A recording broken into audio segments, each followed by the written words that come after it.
This episode of Bizarre Murders, a broken in-debt financial planner whose wife is cheating on him hatches a plot to fix his life if he can just find the right hitman.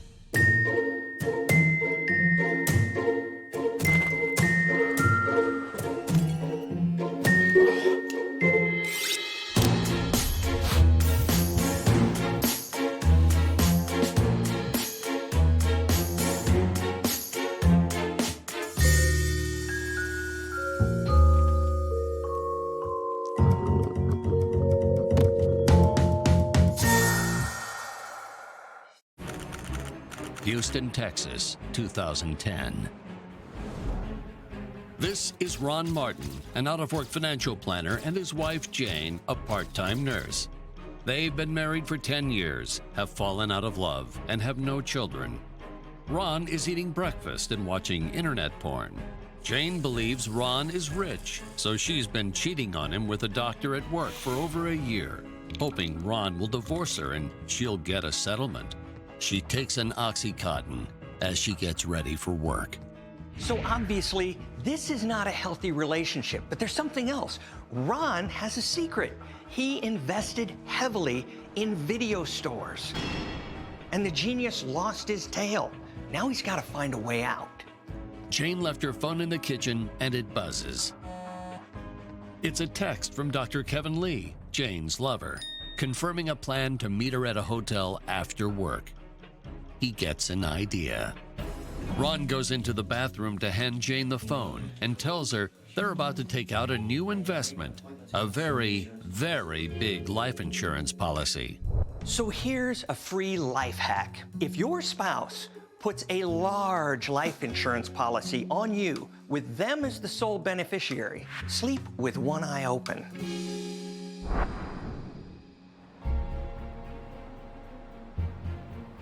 The next day, Jane signs the policy. In just 24 hours, Ron has gone from bankrupt cuckold to brazen criminal. Back at home, Ron turns on private browsing and searches for info on leave no trace murders. Ron is proving to be a very dumb criminal, but he thinks he's brilliant because all dumb criminals think they're brilliant. Here's the thing. Take it from an FBI agent. There is no such thing as private internet browsing. While searching for the perfect murder, Ron has a brilliant idea. He will hire someone else to do it. So the criminal genius puts an online ad out for a hitman. Hitmen are hard to find because the good ones aren't going to answer your ads. The bad ones are already in prison and doing 25 years to life. So what Ron is looking for is the dime a dozen guys who claim to be hitmen but really aren't. Ron finds a few good candidates advertising their services on a dangerous jobs posting. So he writes, "Hi, I saw your post about killing somebody for an insurance payout. Love to learn more." But it's okay because he is on private browsing. He emails them to set up a series of interviews on Saturday. He's hosting a hitman job fair.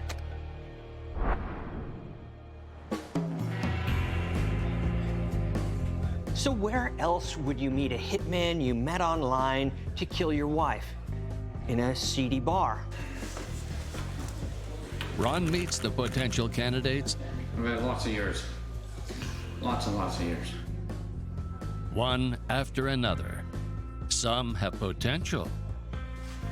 Others have too little experience. I'm the man you need, whatever you need done, however you need it done, I can do it. I mean, whatever you need, I can do it quietly, it can be messy, I mean, you tell me. But one sticks out for his enthusiasm and bargain rate. Carl Belt. So here he's got the cheapest guy on the internet.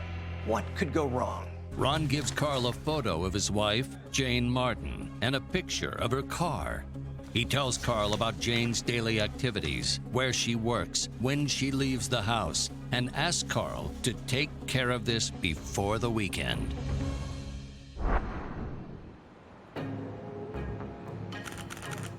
Though he doesn't have experience as a hitman, Carl does have a small criminal record and has served jail time for aggravated assault. So he thinks, aggravated assault is what, like halfway to murder? That's in my resume, I can do this. Carl settles in with a beer and researches online the best way to kill someone. The more blood you leave, the more evidence you leave. So he's in a conundrum. And Carl's got a problem. He gets squeamish around blood. This is a poor trait for a hitman. After reading various how-to websites, Carl decides that he will ambush Jane and strangle her to death. Strangling involves no weapons other than a rope, and if done properly, it can be very clean. You can learn to do anything online, anything. But if you do, you leave breadcrumbs, and the FBI will know what you learned. With his plan in place, Carl searches for more information on Jane Martin and finds her profile on social media. He looks through a few pictures to study the face of his next, well, first victim.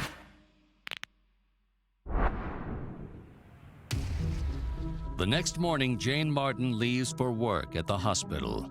On the way, she posts on social media that she's going to pick up some groceries and asks if anyone needs anything at the hospital. People share everything on social media. Hi, I'm stepping off this curb. I'm at this coffee shop. This is fabulous for stalkers. You might as well have strapped a GPS to your body. Meanwhile, Carl has barely slept and is stalking Jane online.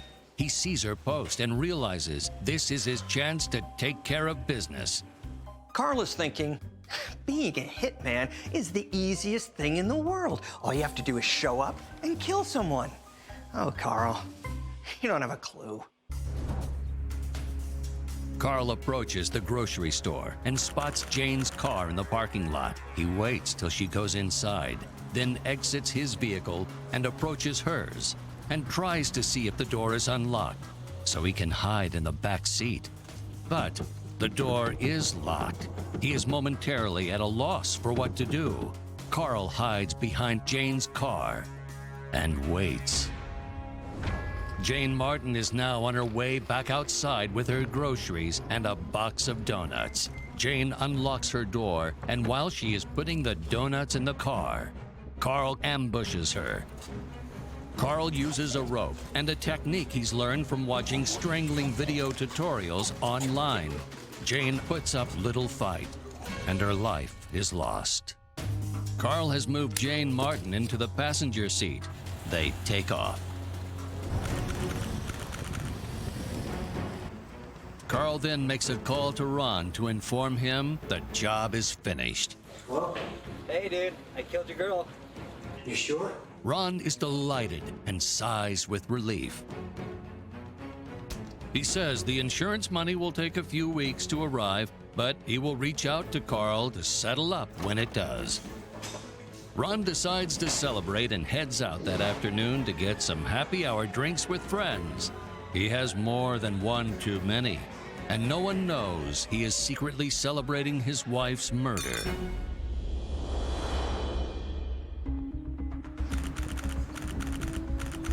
When he gets home, he notices the lights are on and the door is unlocked.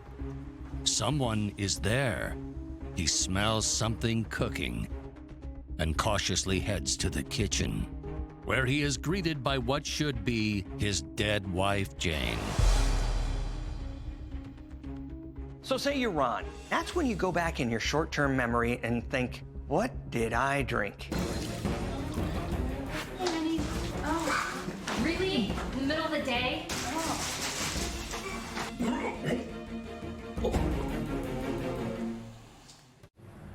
Ron Martin has discovered his wife of 10 years, Jane, has been cheating on him with a doctor at the hospital where she works as a nurse.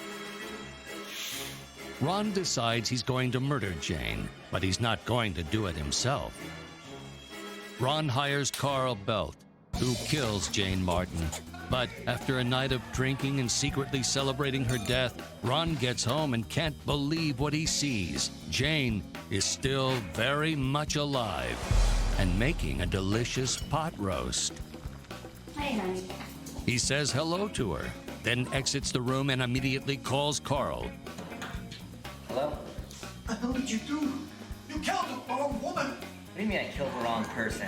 Who can't believe what Ron is saying, and Ron sure sounds drunk. Yes, I'm drunk. You're an idiot.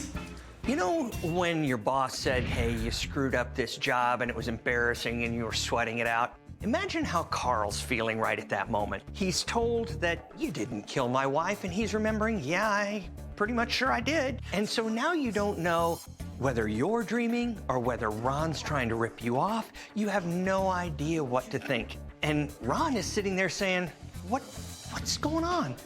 And then dinner's served.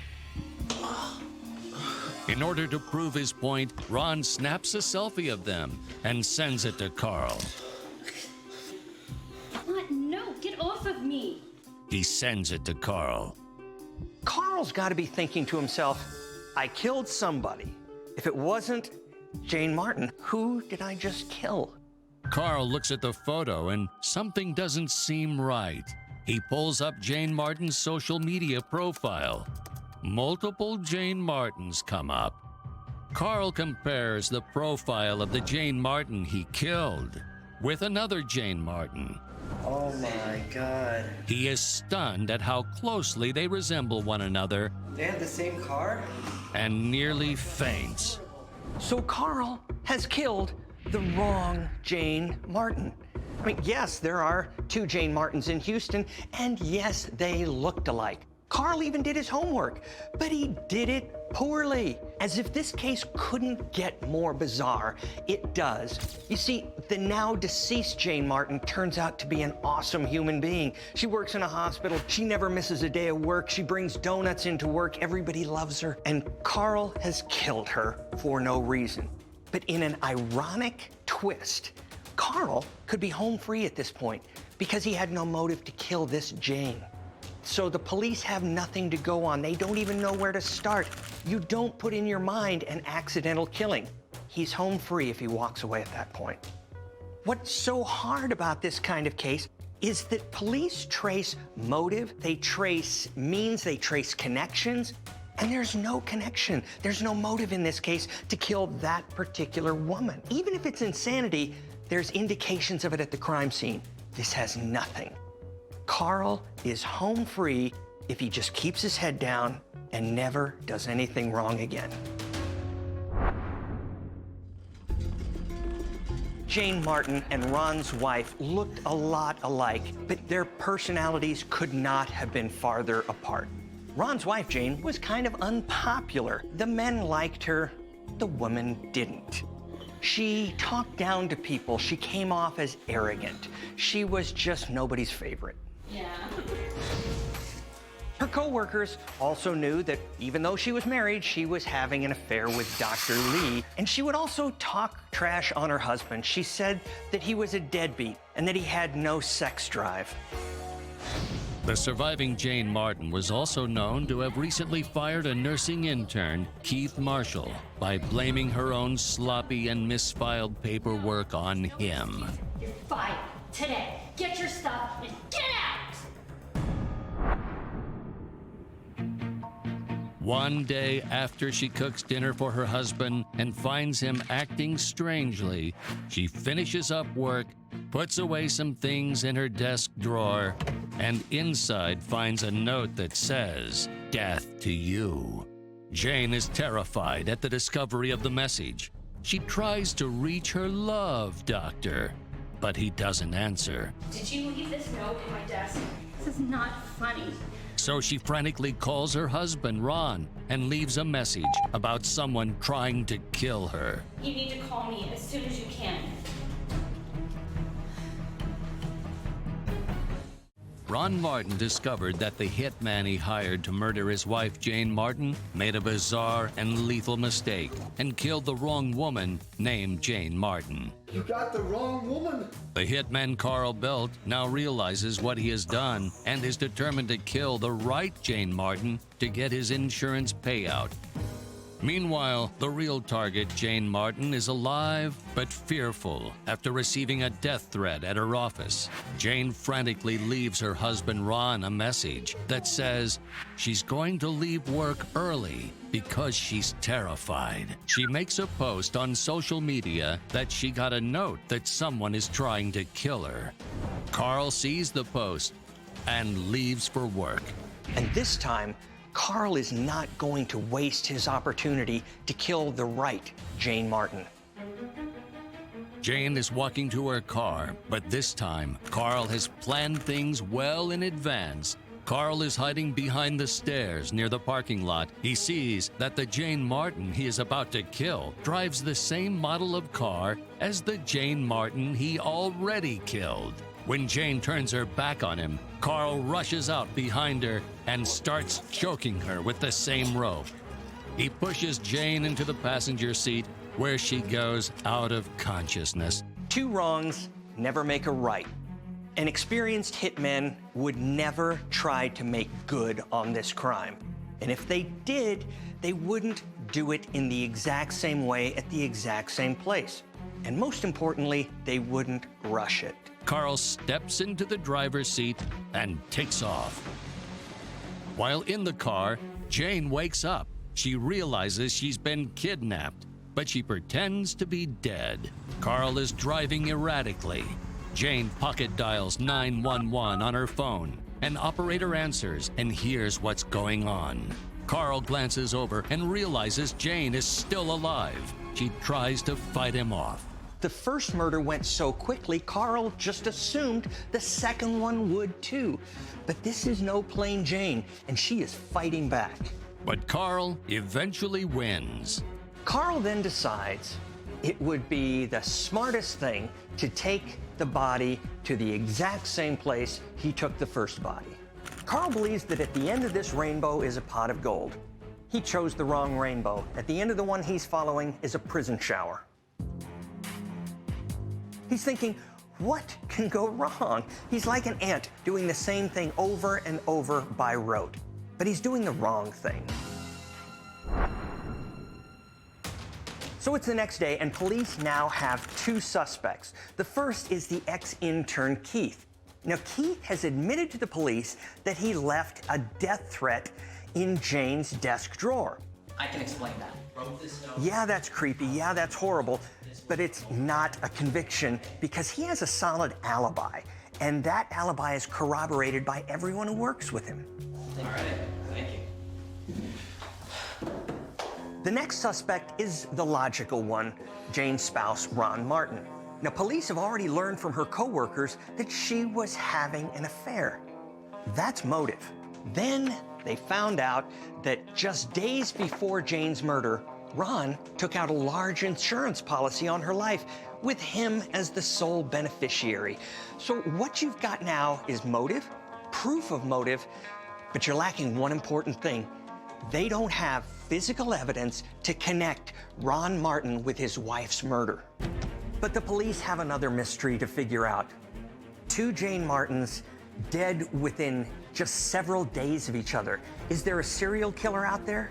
Somebody who hates the name Jane Martin? Investigators look into any phone records, texts, or digital footprints that may have been left before the murder, and discover one new number in particular that shows up frequently in Ron's phone the week before the murder. That number belongs to Carl Belt. Hello? So they bring in Carl for questioning, and they find that he's not the savviest criminal they've ever interviewed. Big surprise. They also go through his digital records and find out that he has pulled up the social media pages of the first Jane Martin who was killed. If there was a Hall of Fame for dumb criminals, Carl just earned his way in on the first vote. With all the pieces fitting into the puzzle, investigators are left with only one question from this killer. Why in the world would he leave the body of his second victim in the same place as the first? When a novice hitman kills the wrong person because she has the exact same name as his intended victim, he tries to make good on his promise. But he decided to carry out the crime in exactly the same manner and leaves a long trail of clues that led authorities right to him. My grandmother would be smart. Yeah. So let's think about Carl's mindset at this moment. He's killed the first person and seemingly got away with it, except for the fact that he killed the wrong person. It was perfect. So now he's killing the second person and he says, I'm going to dump the body at the exact same place. That way the police will never bother me. What can go wrong? Carl gets life in prison without parole. Ron gets life in prison for orchestrating the hit. And remember Keith, the ex-intern? He gets his job back at the hospital because apparently they were short one nurse. Just when you think you've seen everything, here comes this bizarre case of mistaken identity. You have two women with the same name, same cars, they even look alike. And then you roll in a vengeful husband and Carl Belt, and what do you get? So what have we learned? 1, murder's never the answer. And 2, even though everything you read in the internet is true, you still shouldn't believe what you read about a hitman. The case of the murder of Jane Martin and the murder of Jane Martin reminds me of something that we used to say in the squad bay. The Riddler is fiction. He's a made-up character. We were rarely stunned by the brilliance of criminals. We were more often astounded at how foolish they were. The thing about this case that rocks me to the core, like all other cases like this, is how casual people are with the lives of people who've lived 30 years and have 40 more to go. How can you be so callous? When a man chasing the American dream accidentally commits a murder, he tries to escape his past by changing his identity again and again and again.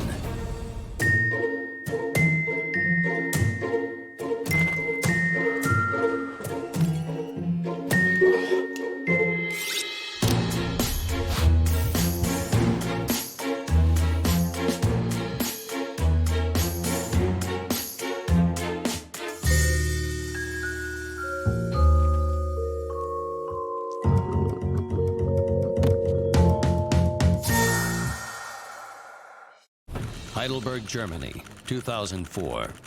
Richmond Gruber, a smart, handsome, and ambitious young man, grows up poor, but his days are rich with American television. On his 24th birthday, he packs his bags and flies to the United States to pursue the American dream.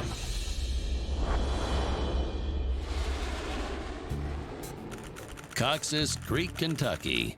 Gruber's tourist visa allows him to stay in the country for just 2 months, but he wants to stay for good. He meets a local student, Virginia Potts, at the campus library. She's attractive, but looks lonely. Gruber introduces himself. I'm Richmond, by the way. Virginia. 1 month and 29 days later, they marry. I do. Richmond borrows money from Virginia and enrolls as a freshman at the college. Richmond, a finance major, and Virginia, a biology major, are volunteers for a nonprofit organization to protect the endangered American wolf. Richmond is the campus treasurer. But all is not as it seems. Mr. Gruber, I need to talk to you. While working in the library, Richmond is approached by the group's campus president, Don Spicer. Don tells Richmond that withdrawals of over $10,000 have been made from the group's account and are not backed up by expenses. It's $10,000 missing from your account, and we need to find out why. Don accuses Richmond of stealing the money. Richmond denies the allegations, and the conversation turns into an argument. Fed up, Don resolves to let the police decide Richmond's fate. But Richmond decides he can't allow this to happen. Wait, President Spicer, wait! Richmond grabs his money box and smashes it over Don's head, cracking his skull. Richmond is shocked by his actions, but soon realizes that he's dead. Talk about your bad turn of events. This was a robbery that kind of turned into a murder, and once you've committed murder, there's no going back. Richmond wonders if he can hide what he's done. He props up Don's body at a library desk and surrounds him with books. To any passers-by, it would appear that Don fell asleep studying. This is interesting. Richmond isn't trying to hide the body. He's just trying to buy himself some time. He's got some time. He then returns to his room, cleans up the evidence, packs his bags, and leaves town.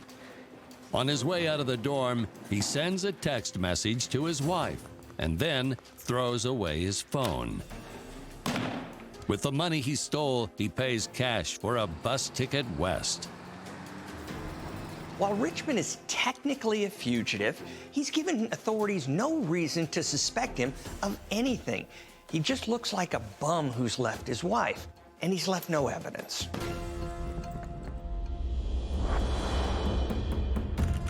Richmond, who spent thousands of hours watching American TV in the 90s, has arrived at the center of the entertainment industry. Hi, I'm Rich Roberts. He loses his German accent and begins introducing himself as Rich Roberts, an ex-Harvard law student who dropped out to pursue screenwriting. Rich applies for an entry-level job in the mailroom of a talent agency. A lot of people, when they're trying to keep their identity a secret, move to a totally different kind of place. That's what Rich Roberts did. But he has to play by the rules. He still needs papers. What he does is he finds the name of a deceased child, a child who was born about the same time he was. Then he gets a copy of the birth certificate, and he uses that to get a new social security number. Rich even gets a driver's license so that when the talent agency runs a background on him, not only do all of his papers come up, but he comes up squeaky clean. The mailroom job pays barely above minimum wage, and Rich is quickly burning through the money he stole. Hi. Eyeing a way out at a work event, he meets a divorced 51-year-old veteran screenwriter, Denise Hawkins, and charms his way into her bed.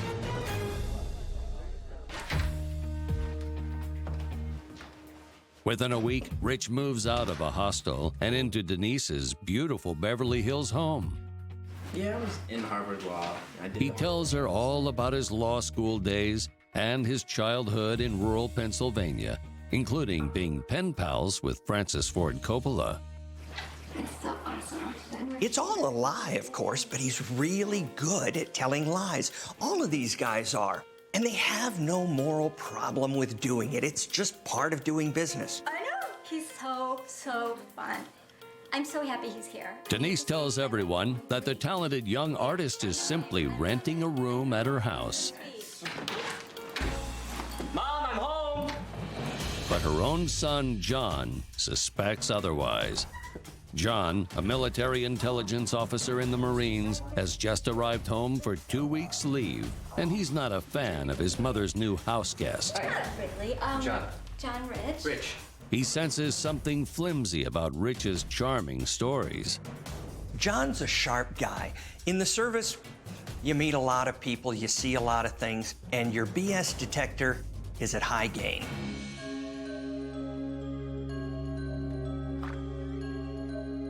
His first night home, when John hears Rich sneak into his mother's bedroom, he becomes determined to stop the affair. The next day, John sneaks into Rich's rented room and opens the Harvard dropout's bags.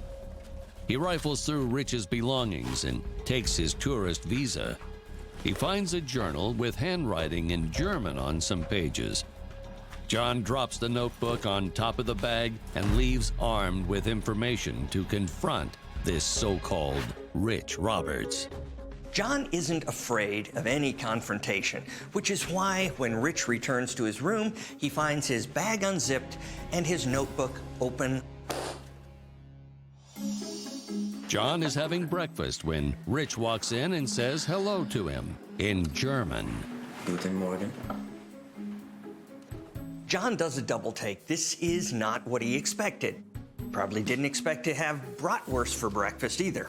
Rich nonchalantly tells John that he studied abroad in Germany and fell in love with the language. But when John pulls out Rich's original German tourist visa, Rich stops smiling. How do you explain this? John tells Rich to leave immediately. You need to get out of this house. Richmond Gruber, an aspiring German immigrant, tries to achieve the American dream. But a school administrator, Don Spicer, discovers that Richmond has been stealing money from the organization. Richmond accidentally kills Don and leaves for Los Angeles. He poses as Rich Roberts and charms his way into the life of an alcoholic divorcee, Denise Hawkins. But Denise's son discovers some conflicting information.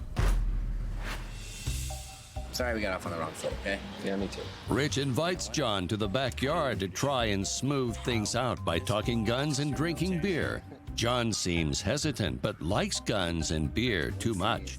Rich drops a sleeping drug in his drink, and John passes out on the spot. In Denise's basement, Rich pulls out a chainsaw and does his best Leatherface impression. John, passed out from the Rohypnol in his drink, is asleep on the floor. Rich takes him apart. He'd already killed once, so he was willing to kill again. But in order to keep the ruse going, he had to eliminate evidence. What the genius didn't know is that when you use a chainsaw, you splatter blood and flesh on the floor, the walls, even the ceiling. While trying to eliminate evidence, he multiplied it 1,000 times. After Rich has murdered John, he works at a furious pace to thoroughly clean up the basement and bury John's mutilated body in the backyard. Denise staggers home that night, and Rich is already in bed as if nothing has happened. Denise wakes him, and he gets up.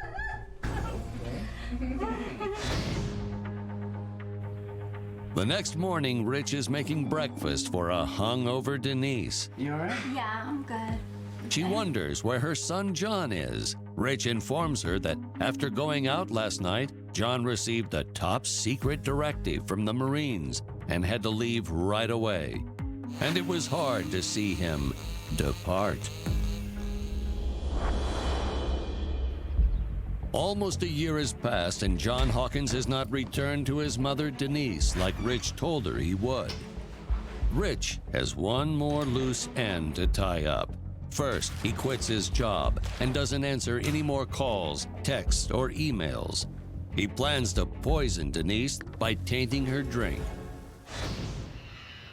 Denise is at home drinking alone as usual. At this point, she has no idea what drink she's on.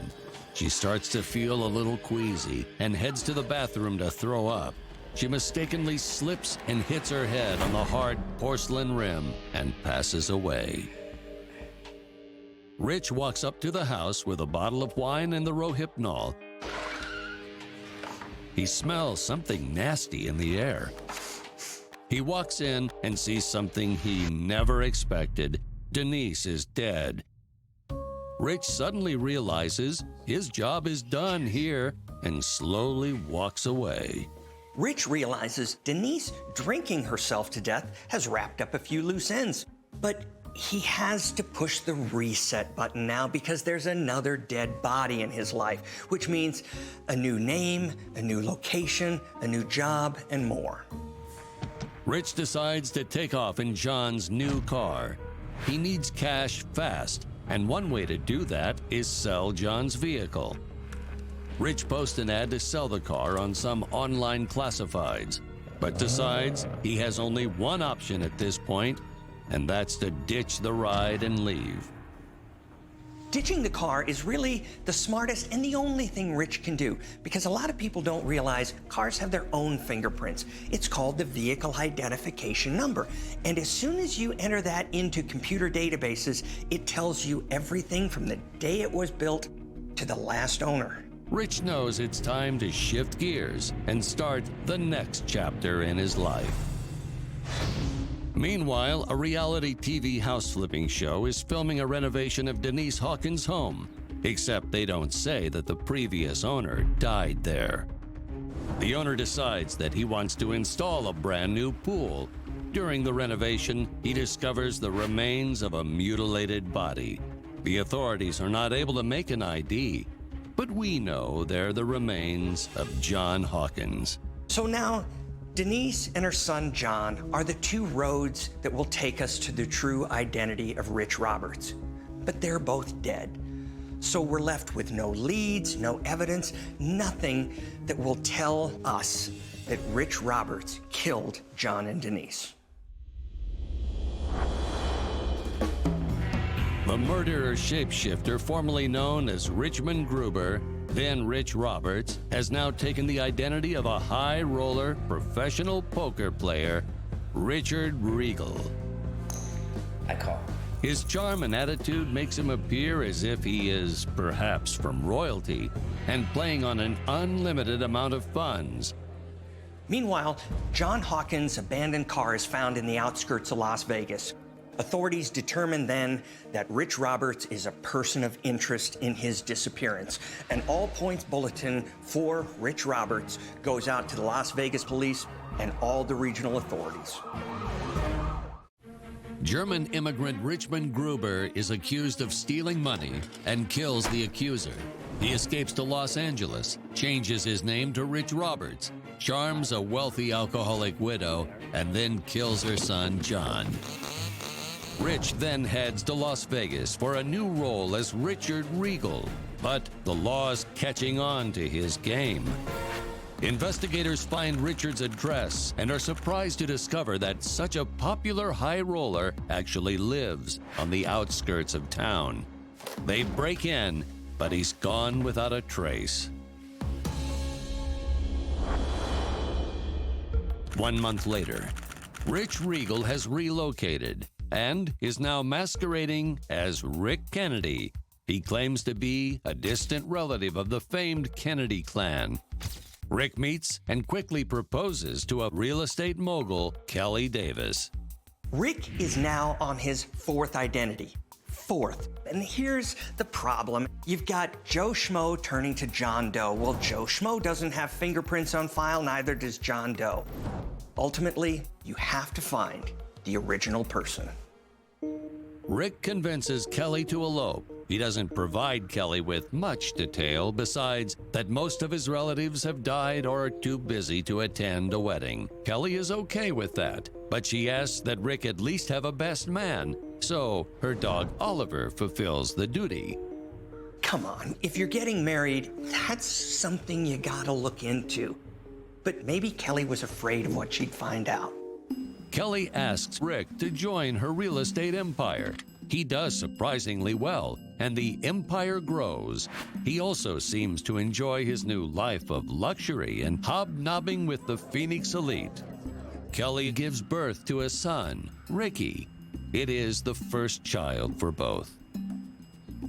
Kelly is unwittingly living with a man who has murdered 2 people in cold blood, and now all he has to do is stay Rick Kennedy, and there's no reason for authorities to suspect him of anything. Phoenix, Arizona, 2009. Rick leads a great life, making lots of money, but he doesn't know how to manage his good fortune and spends recklessly. Kelly hires a private investigator to look into Rick's life. The PIs uncover some troubling details about Rick. 1, he is not related to the Kennedys. He has never been to Harvard. And finally, he misappropriates funds, manipulates earnings, and writes off false expenses at Kelly's real estate agency, putting her company at risk of being audited and shut down. Kelly needs to be very careful around Rick now, because while the PI has turned the information about Rick's shady dealings with her company, the PI hasn't turned the information about Rick being a serial killer.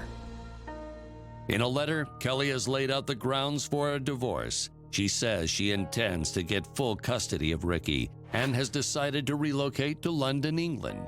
She also says that if he fights custody, she will file criminal charges about his fraudulent financial records at the firm. This time, Rick has hit a new low.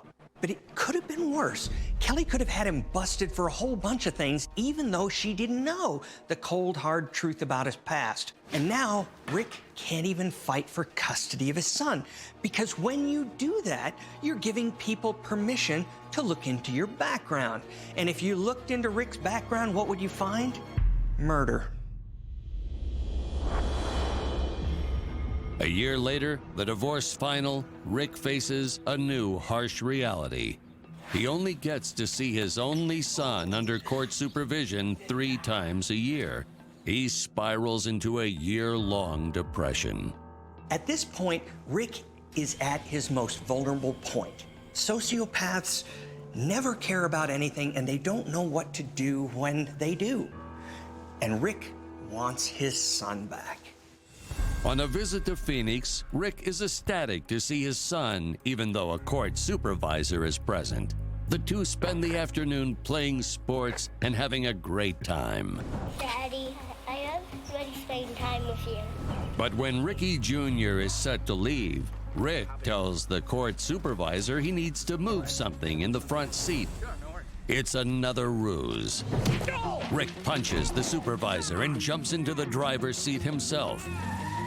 When the supervisor comes around, he realizes Rick and Ricky are gone and immediately calls the police, who issue an Amber Alert.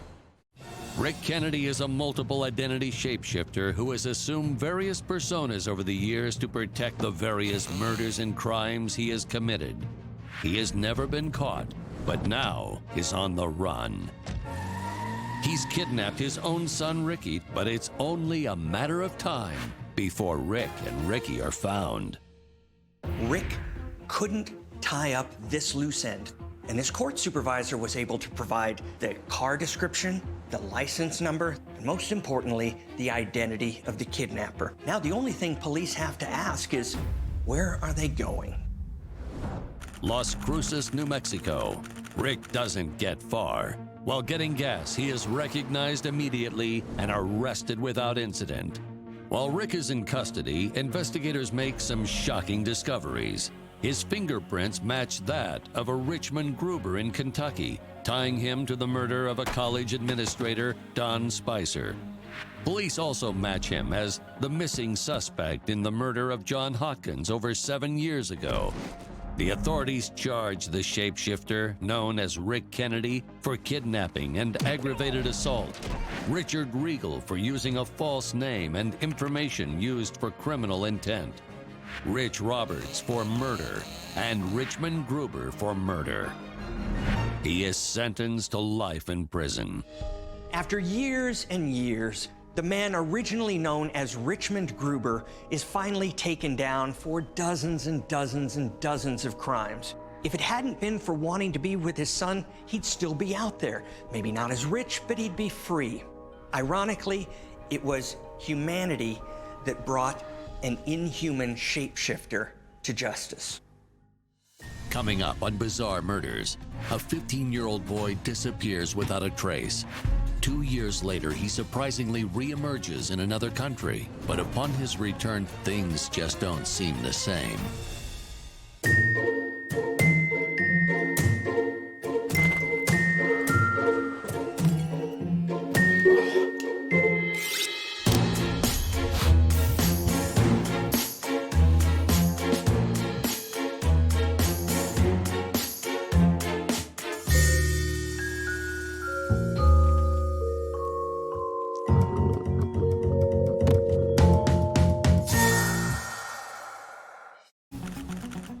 This is Thomas Gaines, a troubled kid from a troubled home. At just age 15, he already has 3 tattoos, one of which is a cross made of bones on his left hand. Thomas has developed a bad reputation around town for being physically and verbally abusive with his own mother, Janice Gaines. Give me the mirror. What? That's my mother's mirror. She's not in much better shape herself. Janice is a single mother who works the graveyard shift at the local donut shop. and she's developed a terrible addiction to heroin. And some would say, an even worse addiction to sweets.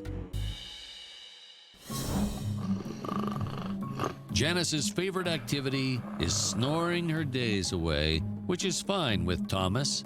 It gives him and his much older siblings, Kimberly and Craig, ample opportunity to behave badly. Thomas was recently arrested for shoplifting computers, a felony. Computers. He's on the verge of being sentenced to juvenile detention. On a hot summer day in 2008, looking for distraction, Thomas steals $5 from his mother's purse. He grabs his wallet and backpack and heads out the door to play basketball at a local park with his friends. As night falls and the game wraps up, he calls home to ask for a ride.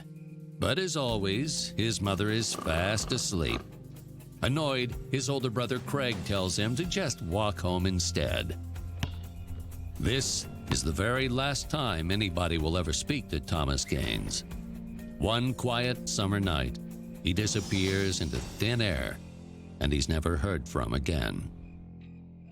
When a teen is reported missing, especially when there's a history of drug addiction or abuse or conflict in the home, it is almost always treated as a runaway. And in almost all of those cases, the kids are found and brought home within 72 hours or not at all. The clock is ticking on Thomas Gaines. The circumstances lead authorities to believe that Thomas ran away for any number of reasons. But as their critical 72-hour window closes, the police begin to worry that they won't find Thomas Gaines anytime soon. So here's the quandary the police have. Did something really bad happen to this kid, or did he take foot bail because he was afraid of going to juvie? Now the police have to start looking at different options, and they have to do it right away, because 10% of these kids who go missing don't do it voluntarily. In Thomas Gaines' case, the vital hours turn into days, and then weeks, and then very quickly, 3 months pass without a single clue as to the boy's whereabouts. Then, one night, the cops receive an urgent phone call. Thomas's older brother Craig is on the other end of the line. He says he sees his little brother outside the house trying to break into the family's garage. The police race to the scene. They search the Gaines garage and the rest of the property. There's not a single sign of a break-in at the house. The cops question Craig and begin to wonder if he made up the story, and if so, why? People make up stories to tell the police all the time. You wonder, is it for fun? Did they somehow misinterpret something they saw or the facts as they were told? Or sometimes it might just be a cry for help. 2 years after the disappearance of 15-year-old Thomas Gaines, cops receive a call from a police station in Italy. The man on the other end of the line says that a young man in their care recently escaped a European drug trafficking ring, where he was forced to traffic narcotics. The young man claims he was kidnapped 2 years earlier from Pomona, California. His name is Thomas Gaines. The police are stunned. The Italian caller lets them know that although visibly traumatized, Thomas seems to be in good condition. He's even learned to speak bits and pieces of several languages, including French. Now this is unbelievable. I mean, the odds of being found alive after being gone for 2 years has got to be somewhere like 1 in 10 million. You have a greater chance of being eaten by an alligator than you do of being found alive after being held captive for so long. Hi, Miss Gaines. Yeah. Investigators arrive at Janice's door and inform her of the good news. Her long-lost son, Thomas, may have been found alive in Italy. Authorities need a family member to fly over to Europe to confirm his identity. The Gaines are in complete and utter shock. Finally, they have some of the answers to his disappearance and are thrilled he is alive. But Craig is uncharacteristically quiet, taking in all the news. They found Tommy. He seems shell-shocked at the news. A local church raises the money to pay for Kimberly, Thomas's older sister, to fly to Italy. Kimberly is known as the Good Gaines. She is kind, sweet, and a little naive. She's never traveled outside California before, let alone the United States. But she is really looking forward to positively identifying her little brother and ending her family's 2-year nightmare. Since Thomas's disappearance, her mother and brother have changed dramatically for the better. Janice has a new job as a bookkeeper, and Craig has just graduated from community college. In situations where a teenager was abducted, there's a lot of trauma for the family of the victim that were left behind. Everybody needs to adapt back into the family and into the family's routine, especially the victim. But this is hard because they're all changed people. Kimberly anxiously arrives at the police station. She's holding a stack of family photos. In another room, sitting quietly, is an older-looking teen, almost a man. Kimberly looks through a window at him. Could this young man in the corner of a foreign country 8,000 miles away from home really be her long-lost little brother? Thomas Gaines, a troubled 15-year-old kid, steals money from his mom and goes to play basketball, never to be heard from again. 2 years later, Pomona police receive a strange call from a police station in Italy that a young man in their care claims he was kidnapped 2 years earlier from Pomona, California, and that his name is Thomas Gaines. Investigators inform the Gaines family, and Thomas's sister Kimberly flies to Italy to identify him and bring him home. Police Station, Naples, Italy, 2010. Kimberly Gaines, with family photos in hand, enters a small room in which a teenager is sitting quietly.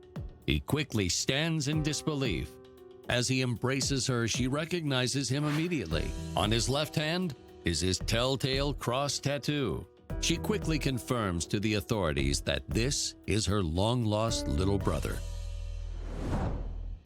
But authorities tell her not to expect much from Thomas right away. They say he may have been severely abused while in captivity and seems to have very few memories of his life before being abducted. He also speaks with a French accent. In situations like this, the abductors want autonomous victims. They don't want somebody that they're going to have to lock into a room or always wonder if they're going to try to escape. So what they do is they brainwash them. They tell them that drug dealing is the most normal thing in the world to be doing. And besides, your family doesn't want you back anyway. Satisfied, authorities release him. You're coming home. And the two of them head to the American consulate, where Thomas is issued a new U.S. passport. When Thomas and Kimberly arrive in California, they're greeted by a small family celebration and accompanied by some investigators. Hi. Thomas's mother, Janice, stands back surveying the scene. Kimberly pushes her towards Thomas.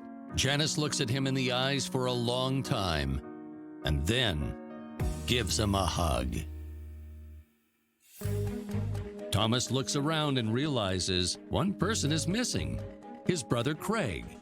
He asks her where his older brother is, but she tells him he couldn't make it. Craig has just graduated from community college, but then checked himself into a drug treatment program. While the Gaines are overjoyed to have Thomas home, little things about him seem quite strange to them. Thomas's eyes have changed color. He always had bright blue eyes, but now they are a very somber, dark shade of brown. Also, his complexion is much darker and more olive. Thomas surprisingly opens up with his family some of the horrors of his captivity. They used chemicals on him to change his skin and complexion and the color of his eyes, so he would no longer be recognizable.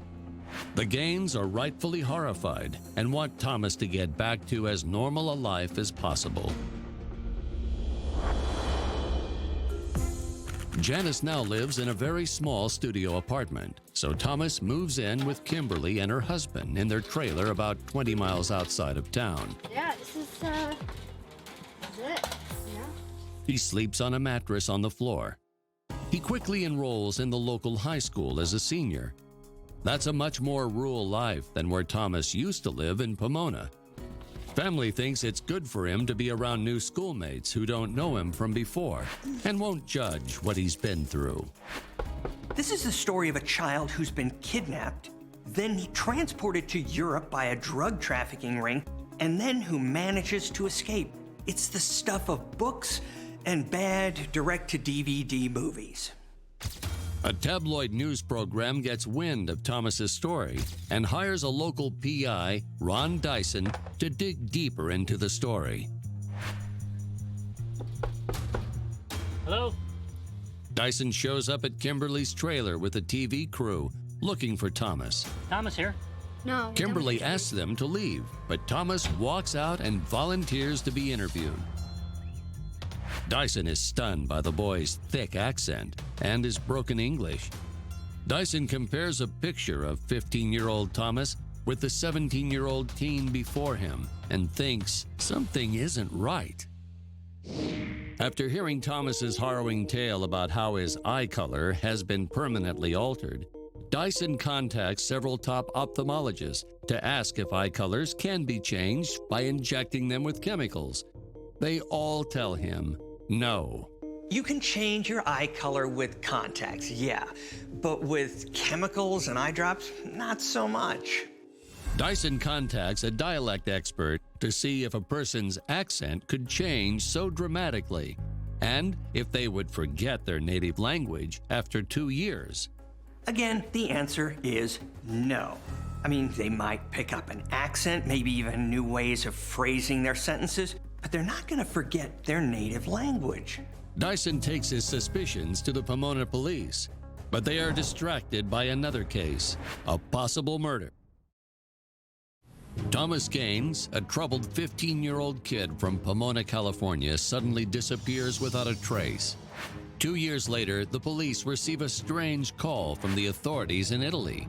They say a young man named Thomas Gaines is in their care. His eyes are a different color, and he has a thick French accent. Thomas and his family try to resume a normal life, but a local private investigator, Ron Dyson, starts digging into his story, senses something is wrong, and contacts the Pomona police. Meanwhile, construction workers building a new subdivision in Pomona have unearthed the skeletal remains of a preteen boy. Found along with his bones are a t-shirt and basketball shorts, a dirt-stained backpack, and the wallet of a 15-year-old Thomas Gaines. Homicide detectives are concerned. They send the bones away for DNA testing. If the bones are Thomas Gaines, then who is the young man living with them? If the bones are not Thomas's, then whose are they? Authorities decide they must get DNA from Thomas Gaines. They visit the trailer and invite Thomas to come to the station with them to answer questions about his captors. Okay. Okay, good. Thomas obliges, and while at the station, they have him take a DNA test and fingerprints. Yeah. You know, they didn't fingerprint him? I mean, really? That's the first thing you do. It is crucial to find out things like, who is this guy? The police run his fingerprints through the FBI database and Interpol. They get a hit, but they're stunned with the results. The person claiming to be Thomas Gaines is actually a French national by the name of Jacques Gobert. He's known to law enforcement agencies in Europe as an impersonator of missing children. He even has a nickname, the Changeling. Each time Jacques was exposed as an imposter, he would casually admit to his crime and move on in the dead of night to a new town and start again. Pomona Police Department, 2010. Pomona police press Jacques for details on how he ended up impersonating Thomas Gaines. Jacques says, "I'm not a bad person. I just want to be loved. I just want a family of my very own for once." He happily admits that he was living in a youth shelter in Italy, but he was on the verge of being discovered. So he decided to steal the name and identity of a real person this time, an American. So it would be harder for Italian authorities to confirm. At night, he snuck into the shelter's office and called the U.S. Center for Missing and Exploited Children, disguised as one of the employees. Jacques basically describes himself to the woman on the phone, and she checks her databases and finds that this kid bears a strong resemblance to a kid who went missing out of Pomona 2 years before. And so what if the eye color doesn't match? Everything else was so close. The U.S. Center for Missing and Exploited Children quickly emails Jacques a picture of Thomas Gaines on the shelter's computer. He thinks he closely resembles the American boy and can easily pass as him. Gobert confirms that the missing teen is at the shelter standing in front of them. Now the con is on for Jacques. He studies the picture and finds this tattoo on the kid's hands. Next stop, the tattoo parlor, where this genius gets the exact tattoo on his hand, right about there. Final stop, the Naples Police Department. And that's how it happened. But now the Pomona police aren't just looking at Jacques as an imposter. They're looking at him as a murder suspect. Police arrest Gobert on another charge, forgery. At this point, there's more questions than answers. And two of those questions are, number one, what happened to Thomas Gaines? And number two, why are the Gaines family playing along with the charade that Jacques is Thomas? When police get the DNA back from the bones, it's a match for Thomas Gaines. They begin to interrogate Jacques. He doubles down on his story of impersonating the boy, but says he had nothing to do with the boy's actual disappearance. But he says the only family member who avoids him is Thomas's older brother, Craig. He tells the police he thinks Thomas's brother had always known he was an imposter, but he's not sure why.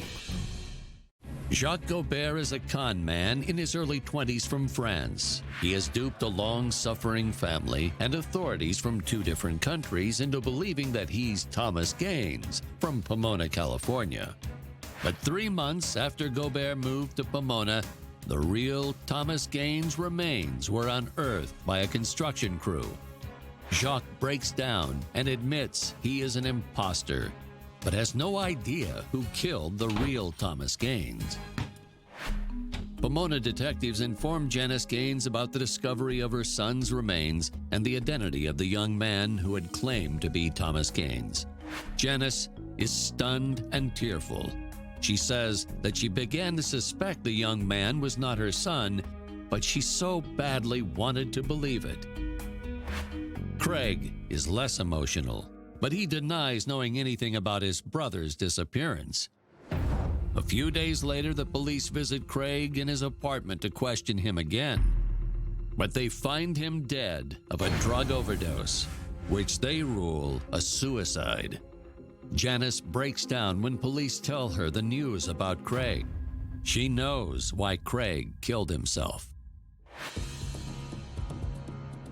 2 years ago, after Thomas disappeared, Craig admitted to his mother that he killed Thomas, choking him in a drug-induced rage.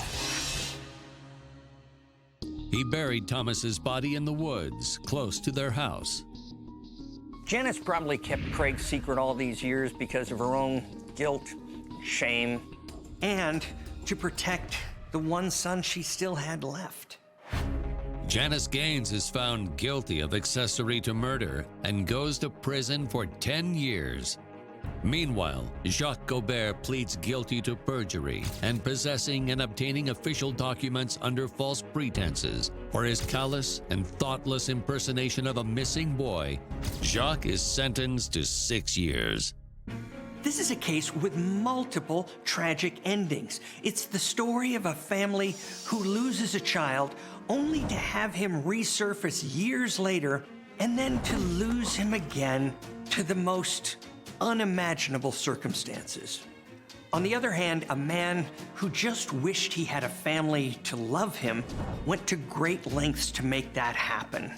And for a little while, maybe it was healing for both of them.